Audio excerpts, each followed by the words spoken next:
आशीर्वाद की वजह से तो आज मेरे घर लाला भयो है। आप सबने आशीर्वाद दिया या लिए, आज देखो मेरे घर में लाला भयो है। जानते हो आशीर्वाद कैसे दिया जाता? गोपी आई है, कह रही है, हे यशोदा तेरो लाला हजारें वर्ष तक जिए। ये आशीर्वाद तो बराबर है, लेकिन गोपियां क्या कह रही है कि हे यशोदा तेरो लाला हजारें वर्ष तक हमारी रक्षा करे। ऐसा आशीर्वाद दे देकर जा रही है। अब इधर नंद बाबा चले गए मथुरा। वसुदेव जी को 2-4 दिन के लिए कंस ने छोड़ा था, तो नंद बाबा की मुलाकात वसुदेव जी से हुई। इसके बाद इधर कंस को पता चला कि मेरे शत्रु कृष्ण ने अवतार ले लिया है, लेकिन वो है कहां, उसको ढूंढे कौन। इसलिए कंस ने आपातकालीन सभा बुलाई। सभा में उसके सारे मित्र आए। अरिष्टासुर है, वृत्रासुर है, बकासुर है, पूतना है, जितने भी राक्षस है सबको बुलाए। कहने लगा मेरे शत्रु कृष्ण ने जन्म ले लिया है और मैं नहीं चाहता कि वो सब आकर के मुझे मारे। मेरा 8वां जो देवकी का पुत्र है वो काल बन करके, मैं ऐसा बिल्कुल भी नहीं चाहता। सभी लोग आए, आकर के बैठे हैं। तब किसी ने कहा कि 84 कोस के ब्रज में हम उस नन्हे से बालक को ढूंढेंगे कहां?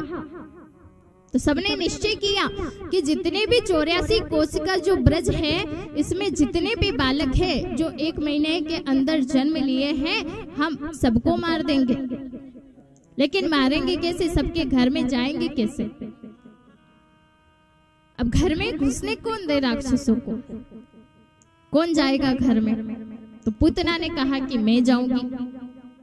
कंस ने कहा पूतना तुम, ये बड़ा बड़ा चेहरा, इतना विकराल चेहरा है तुम्हारा, ये लंबे लंबे दांत है, काला चेहरा है, लंबे लंबे नाखून है, इतना विकराल शरीर है तुम्हारा, तुम्हें घर में घुसने कौन देगा?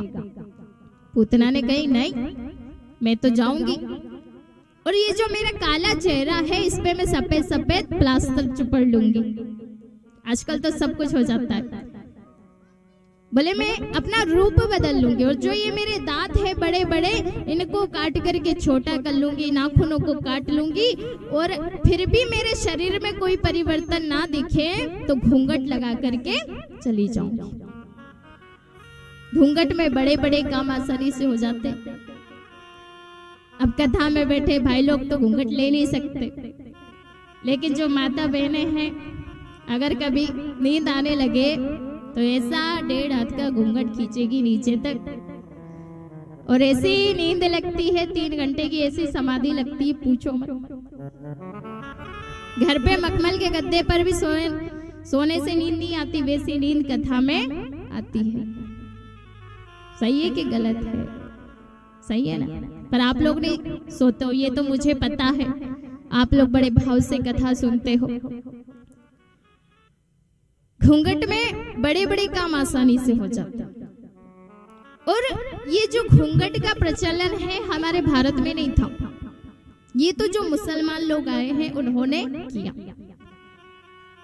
आपने कभी देखा क्या माता सीता को कभी राजा दशरथ का घूंघट लेते हुए देखा? माता सीता ने कभी भी दशरथ जी का घूंघट नहीं लिया। ऐसे घूंघट से क्या मतलब कि 1.5 हाथ तक नीचे तक घूंघट ले लेगी, और उस घूंघट में से अपने ससुर जी को गाली देगी, अरे ब्रज मारे तेरे मुंड पे हड्डियां फोड़ू। ऐसे घूंघट से कोई मतलब नहीं होता।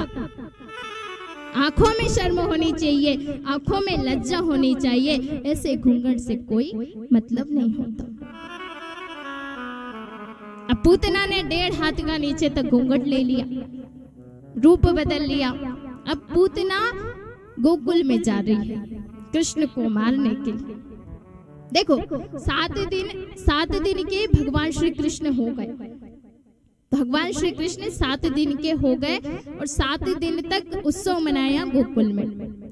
और पूतना जब मारने के लिए गई तो उस दिन चतुर्दशी थी, यानी कि 7 दिन बाद पूतना मारने के लिए गई, क्योंकि पूतना का स्थान 14 जगह होता है। पूतना कहते हैं अविद्या को, और अविद्या का स्थान 14 जगह होता है। 5 ज्ञानेंद्रिया, 5 कर्मेंद्रिया, मन, बुद्धि, चित्त और संस्कार। इन 14 जगहों पर पूतना का वास होता है, अविद्या का वास होता है।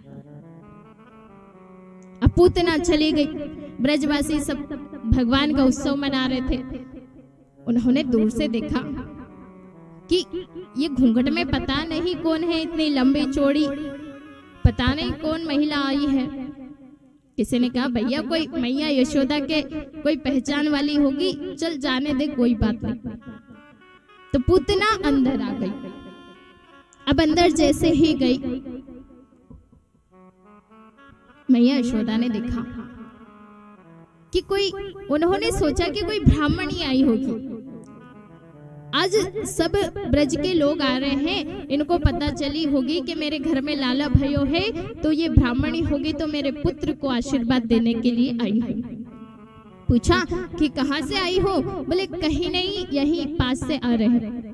आपके लाला होने की खबर को सुना तो हमसे नहीं रहा गया और हम आशीर्वाद देवे के ताई आ गए।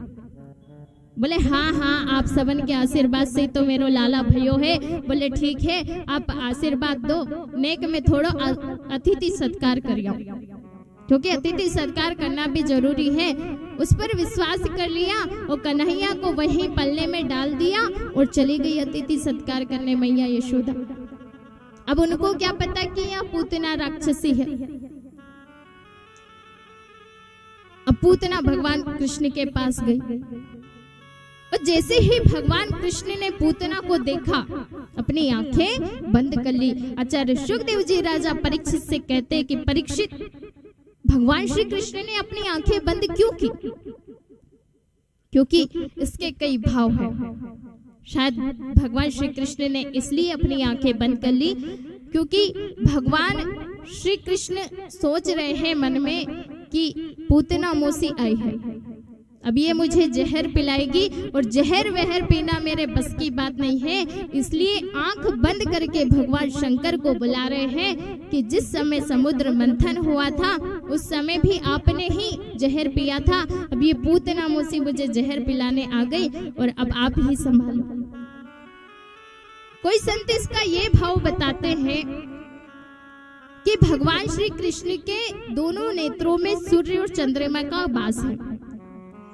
तो सूर्य चंद्रमा दोनों सोच रहे हैं कि मेरे कन्हैया, मेरे परमात्मा परब्रह्म अवतार करके आया है, ब्रज में माखन मिश्री खाने के लिए आया है और ये पूतना मौसी को देखो जहर पिलाने आ गई। इसलिए दोनों ने ग्लानि की वजह से अपनी आंखें बंद कर ली।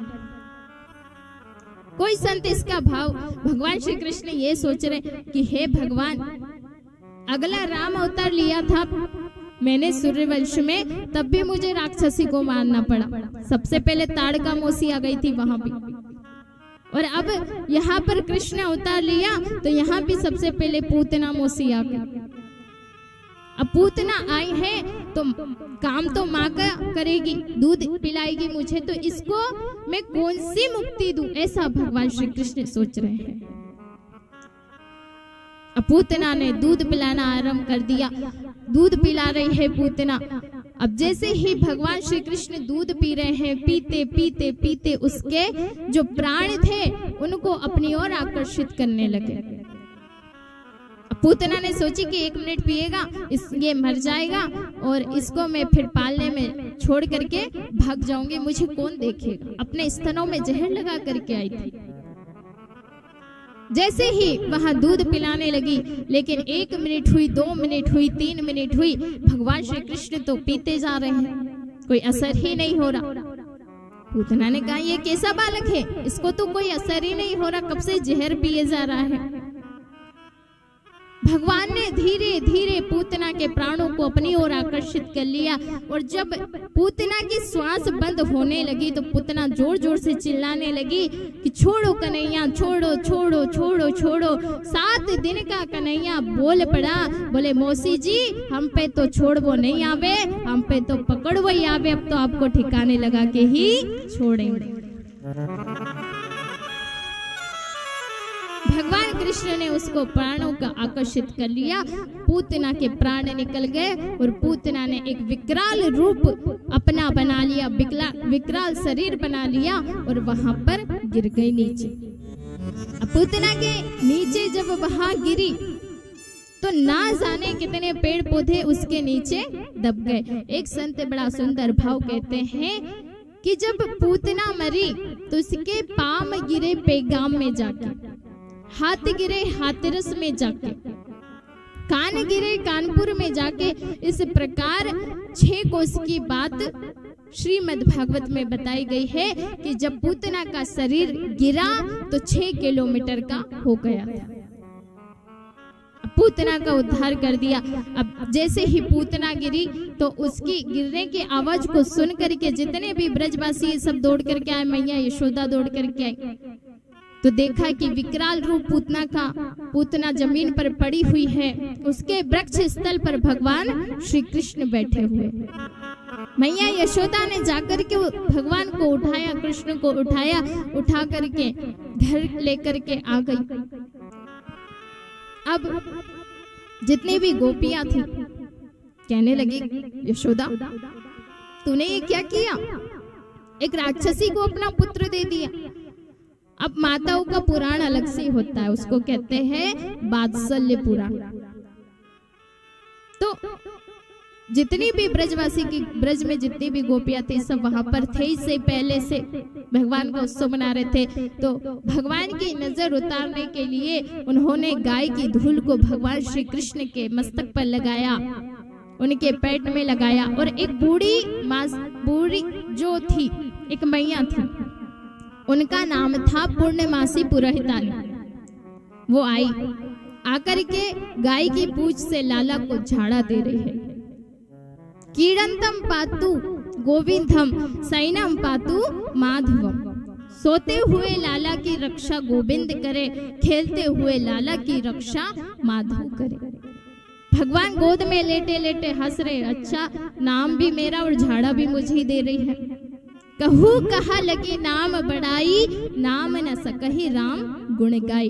भगवान के नाम की महिमा को भगवान राम भी नहीं गा सकते।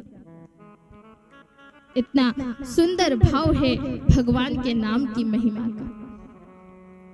अब नंद बाबा तो कर दे करके जैसे आए, नंद बाबा को पता चली, नंद बाबा ने यशोदा मैया को बहुत डांट लगाई। किसी को भी अपना बालक दे देती हो, पहले देखा तो करा कौन है कौन नहीं है। इसके बाद ब्रजवासियों ने पूतना के शरीर को जलाया, लेकिन उसमें से एक विशेष प्रकार की सुगंध निकलने लगी, क्योंकि भगवान के हाथों जिसकी मृत्यु हो जाए वो तो फिर